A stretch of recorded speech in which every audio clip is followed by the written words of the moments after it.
Saudaraku yang kasih Tuhan, pada hari ini kita kembali tentang kebenaran Tuhan.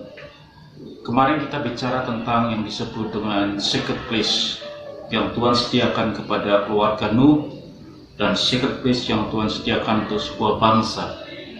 Mungkin sudah berpikir demikian, bahwa karena Nuh hidup benar, bergaul dengan Tuhan, tidak bercela, sehingga dia diizinkan masuk ke tempat persembunyian Tuhan atau the secret place Tuhan.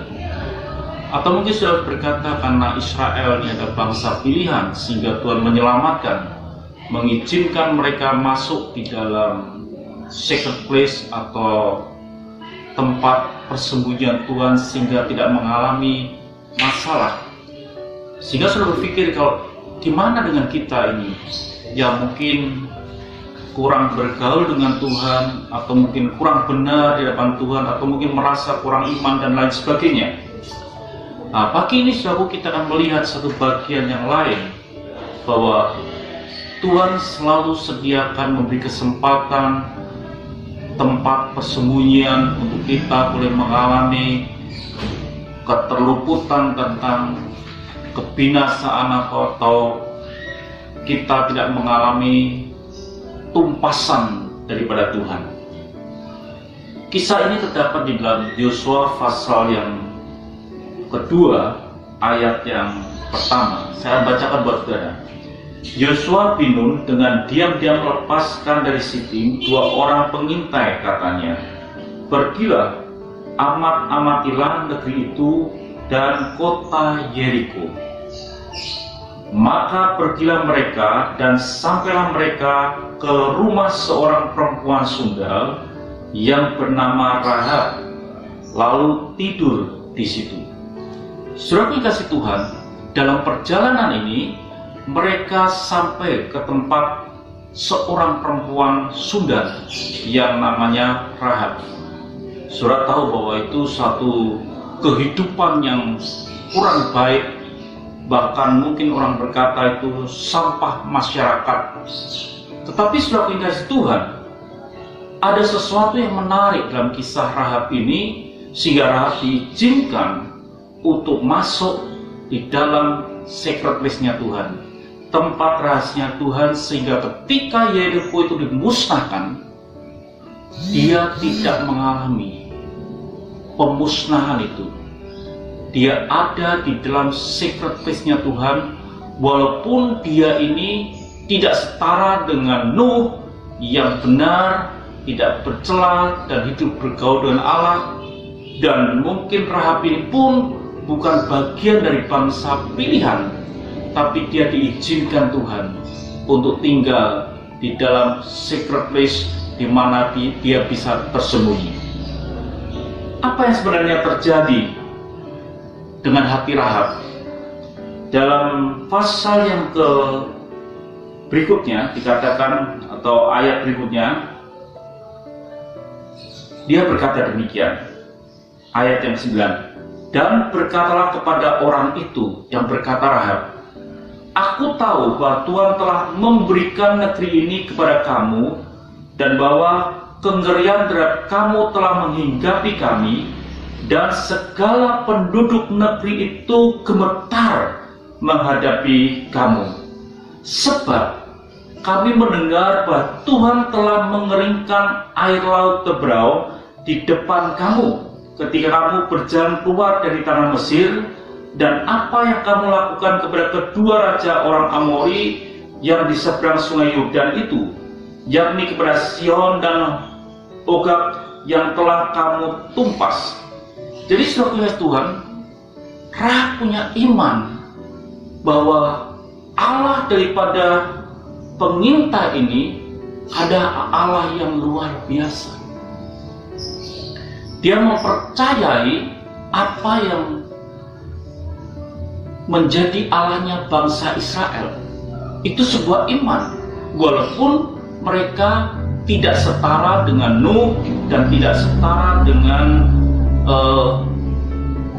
bangsa Israel. Tapi Rahab memiliki benih iman kepada Allah orang Israel. Jadi saudara dikasih Tuhan, ada bagian yang istimewa yang membuat Rahab ini bisa mengalami sesuatu yang ilahi. Saudara dikasih Tuhan, peristiwa itu sudah bisa baca, sudah bisa melihat, dan sudah bisa membacanya di dalam kisah Yosua ini, di dalam kitab Yosua ini.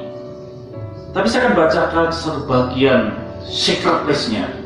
Yosua pasal 2 ayat yang 21.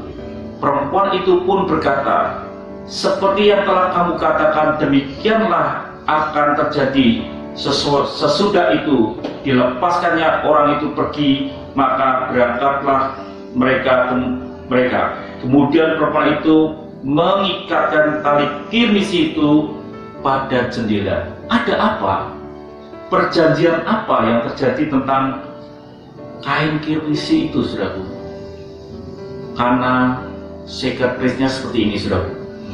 Sesungguhnya, ayat 18, apabila kamu memasuki negeri ini, sesungguhnya apabila kami memasuki negeri ini, haruslah tali dari benang kirmisi ini kau ikatkan pada jendela tempat engkau menurunkan kami, dan ayahmu serta ibumu, saudara-saudaramu serta seluruh kaum keluargamu kau kumpulkan di rumahmu.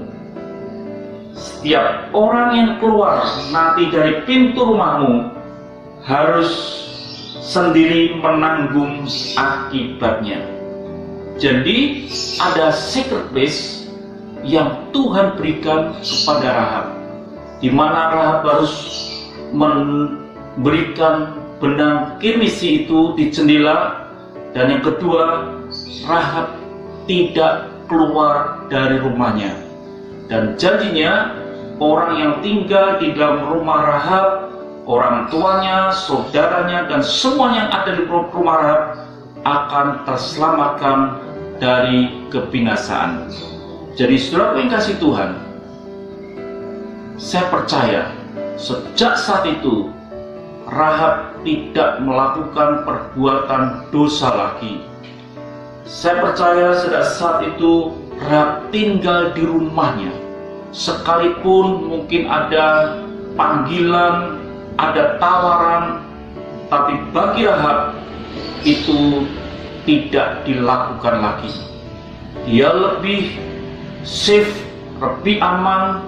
Dia tinggal di dalam rumahnya, menanti ketika tentara Israel menyerbu, meruntuhkan Yeriko, dan Rahab serta seisi keluarganya yang ada di dalam rumah itu terselamatkan. Inilah yang disebut dengan secret place. Di dalam secret place itu terjadi pemulihan, terjadi kekudusan, terjadi kesatuan yang luar biasa sampai pada hari Tuhan melepaskannya. Hari ini sudah ingat Tuhan, di mana jemaat Tuhan berada, di rumah, di luar kota, atau dimanapun juga, secret place yang terbaik hari ini adalah di dalam rumahmu. Tinggalkan yang buruk yang pernah dikerjakan di luar rumah, dan lakukanlah yang baik, yang kudus, yang benar, yang tidak bercela, dan hiduplah bergaul dengan Tuhan melewati firman-Nya. Kalau itu terjadi dalam kehidupan saudara, maka saya percaya bahwa kelepasan yang datang dari Tuhan akan terjadi di dalam kehidupan saudara. Dan itulah secret place yang Tuhan sediakan buat saudara dan saya.